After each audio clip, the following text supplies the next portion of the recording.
हमने इस देश की रेजिस्टेंस को समाप्त कर दिया है अवॉइड करने के लिए। इसको अवॉइड करो, क्या फर्क पड़ता है, हो जाने दो, यहीं तो आए हैं, पहले 5 करोड़ थे, 10, ठीक है, क्या फर्क पड़ रहा है। अब वो स्थिति आ गई है कि हमारे पास भागने का कोई रास्ता नहीं है, इसलिए आप अब लड़ने हैं। लिहाजा अगर सिंध के राजा दाहिर सेन का इतिहास आपने पढ़ा होता, 10 लाइनों का इतिहास है, उससे ज्यादा जानने की जरूरत नहीं थी। तो आपको सिंध चला गया, वो तो आपका एक अलग हिस्सा है कि जमीन के टुकड़े पे किसी ने कब्जा कर लिया हो। लेकिन राजा दाहिर सेन का इतिहास अगर आपको पता होता तो इस देश में 35 करोड़ मुसलमान जो सुबह से लेकर शाम तक आपको काफिर कह के मार रहे हैं, इस देश में गजवा हिंद लाना चाहते हैं, इस देश में बहुत सारी चीजों की तब्दीली लाना चाहते हैं, उनसे डिबेट करिए, उनके गलेवान में झांक के कहिए कि जो तुम्हारा प्रॉफिट है, जो मोहम्मद साहब हैं, जरा सच बताओ, प्रॉफिट मोहम्मद साहब के दामाद का कत्ल किसने किया, मस्जिद में किया। जिस आदमी ने मारा वो अली के बराबर में लेटा हुआ था। अली फजर की सुबह की नमाज पढ़ने गए और उन्होंने उस आदमी से पूछा कि भाई तुम काफी देर से लेटे हुए हो, तुम्हारी तबीयत ठीक है। उसने कहा कि मैं आज एक बहुत बड़ा गुनाह करने जा रहा हूं, इसलिए मैं अल्लाह से माफी मांग रहा हूं। और जब वो खुद सजदे में झुके, उठा और उसने तलवार से उनकी गर्दन काट दी। उनकी पत्नी यानी मोहम्मद साहब की बेटी बीवी फातिमा को उनके घर में आग लगाती, जलते हुए दरवाजे से उनकी हत्या कर दी गई।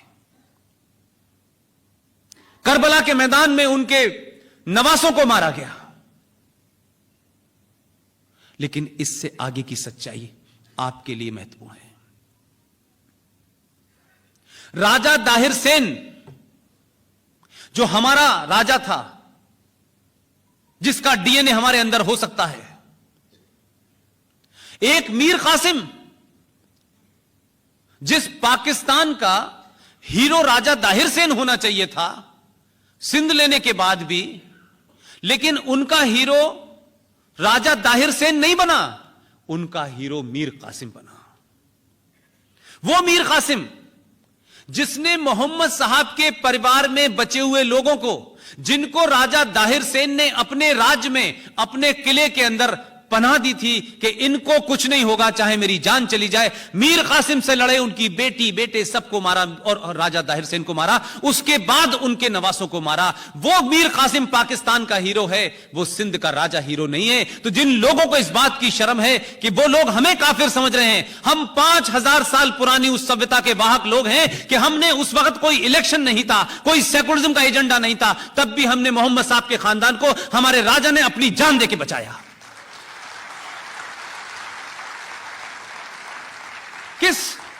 किस इस्लाम की बात आप कर रहे हैं? कहां की बात आप कर रहे हैं? किस गलतफहमी के शिकार हैं आप? आप इतिहास को नहीं पढ़ना चाहते, आपको गलत पढ़ाया गया और आपको लगने लगा कि यार उनसे पूछो कि तुम्हें शर्म है कि तुम उनको हीरो मान रहे हो जिन्होंने मोहम्मद साहब के खानदान को मारा है। और यह इतिहास कोई 5 जन्म में नहीं छपा, यह इतिहास सारा मौजूद है, पूरी दुनिया जानती है। मैंने इसीलिए कहा आपको आज के दौर के राष्ट्रवादियों को थोड़ी देर के लिए आंख बंद करके 5 मिनट के लिए सोचिएगा, हम हैं कौन। जिस दिन भी आपको अपने होने का पता चल जाएगा, यह देश बदल जाएगा।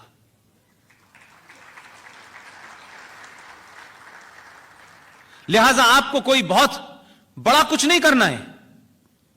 जितने भी चैलेंजेस हैं आपके सामने, उन सब में थोड़ा थोड़ा आपको थोड़ा सा कंट्रीब्यूशन करना है। नवंबर आने वाला है, नवंबर में भी एक घटना घटी है। हमने तमाम सारी चीजों में बिना सोचे समझे, मैंने यही कहा कि हमारी बदकिस्मती यह है कि दुनिया के जितने भी देशों में आजादी की लड़ाई लड़ी गई, उन लोगों ने बेहतरीन काम यह किया कि जब आजाद हुए तो उन्होंने शुरू के जो 10 साल थे वो राष्ट्र निर्माण में लगाए। देश कैसे चलेगा। हमारी दिक्कत यह हुई कि हम आजाद तो हुए 1947 में तथाकथित तौर पर, लेकिन 46 में ही वो प्रधानमंत्री बन गए और पहले दिन से वोट बैंक की राजनीति के चलते हमने राष्ट्र निर्माण का काम ही नहीं किया। लिहाजा पहले दिन से यह होने लगा, इतिहास को ऐसे बताओगे तो हम 19 साल राज करेंगे, ऐसे बताओगे तो हम 30 साल राज करेंगे। तो आपने पूरे इस्तेहाद को डिस्टॉर्ट कर दिया। इसलिए 14 नवंबर को चिल्ड्रंस डे होता है और पैदा नेहरू जी होते हैं उस दिन। तो क्या कोरिलेशन है इसका? क्योंकि हमें जीवित रखना है कुछ लोगों को। ठीक है, उनकी बर्थडे मनाइए, प्रधानमंत्री थे, उसको आप इतिहास से नहीं बदल सकते। 14 नवंबर को आप उनका जन्मदिन मनाइए। लेकिन क्या मैं ये पूछ सकता हूं कि अगर इस देश में चिल्ड्रंस डे मनाना है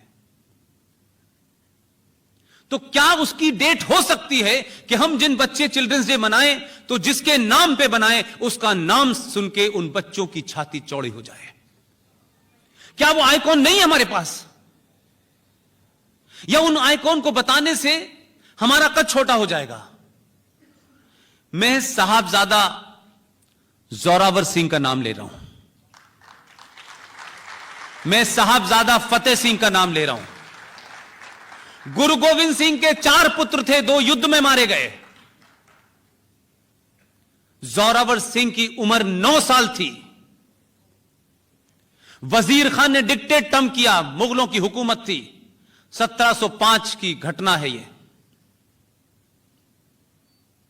इस्लाम कबूल कर लो। साहबजादा जोरावर 9 साल की उम्र, साहबजादा फतेह सिंह 12 साल की हुकूमत। 26 दिसंबर को दोनों को ईंटों में चुनवा दिया गया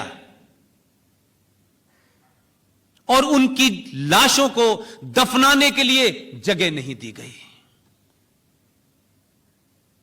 क्या हम 26 दिसंबर को चिल्ड्रंस डे नहीं मनाना चाहिए? क्या इस देश के बच्चों को नहीं पता होना चाहिए कि जो लोग आज कश्मीर के कुछ नेता और इस देश में 99% मुसलमान जो कन्वर्टेड है, जिन्होंने तलवार के जोर पे शलवार पहन ली थी, जिन्होंने 2 रुपए किलो चावल के चक्कर में धर्म बदल लिया था, वो जरा साहबजादा जोरावर सिंह से पूछे कि 9 साल के बच्चे ने कहा कि मैं धर्म नहीं बदलूंगा किसी कीमत में, तुम मुझे चाहे ईंटों में चुनवा दो। दोनों सगे भाई चुन दिए गए और उनकी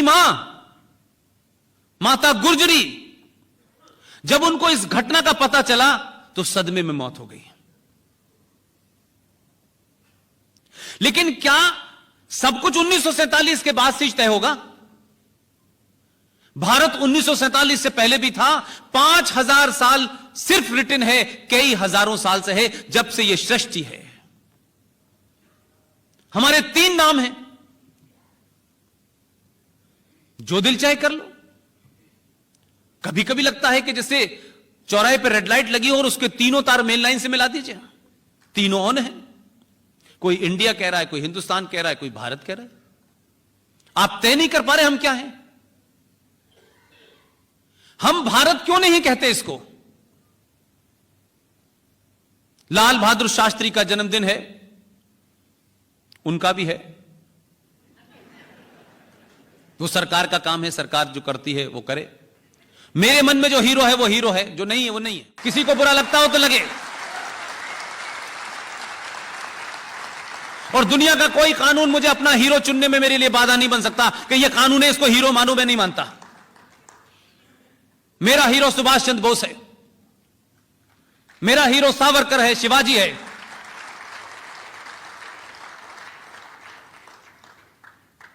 मुझे अगर इसी पे तय करना है तो मैं किसी महान को हीरो मानूंगा। मैं बौनों को क्यों हीरो मानूं भाई? क्योंकि वो नहीं है, वो जवाब नहीं दे सकते। हजारों सवाल हैं उनसे भी, मेरे बहुत हैं, और उनकी शान में गुस्ताखी नहीं कर रहा। ठीक है, भारत सरकार का मामला है, वो वहां है। अभी आरटीआई कहती है कि उन्हें किसी ने महात्मा नहीं कहा था। लेकिन ठीक है, जैसे भी थे वो रहे। लेकिन आपसे मैं एक सवाल पूछ रहा हूं। महात्मा गांधी की गोली लगी, उन्होंने कहा हे राम। किसने सुना था? कौन था वहां? कान लगा के कौन सुन रहा था कि हे राम कह रहे हैं? और कौन इतना बहादुर था कि गोली चलते में वो सुन रहा था कि उन्होंने क्या कहा है? हमने क्या गढ़ा है यार? सच बात तो बोलो, सच तो कहो यार। हम तो किसी पदवत पे नहीं है, हमारी कौन सी सत्ता जा रही है?